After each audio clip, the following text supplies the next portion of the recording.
Rritja e nivelit të ujit në lagunën e Nartës si pasojë e rreshjeve të ditëve të fundit ka shkaktuar përmbytje në zonën përreth manastirit dhe objekteve ndihmëse. Prifti i manastirit, Jani Tereziu, thot se fenomeni është i pazakontë për këto përmasa dhe se një nga shkaqet kryesore mendohet të jetë bllokimi i kanalit të madh shkarkues, i cili nuk po largon ujin drejt detit. Në këtë gjendje jo, është e vërtet faktikisht që është një fenomen s'ta ka ndodhur herë tjetër,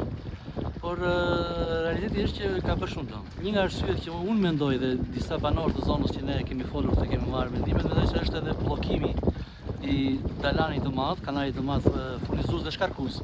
të lagunës, i cili s'ka ku shkon me ujë më. Por edhe shirat e shumt ka bërë punën e vet,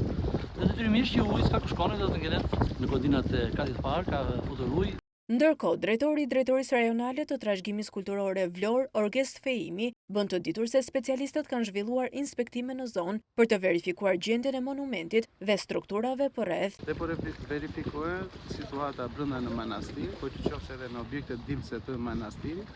pasi ka një rritje të nivelit të ujit, i cili ka shkuar mbi kotën normale dhe këtë mund të ma konfirmojë ato Pajani, pasi kjo ka vite që nuk ka ndodhur në manastir, pavarësisht daljeve që mund të ketë të pjesa e tetit, për shkak të edhe të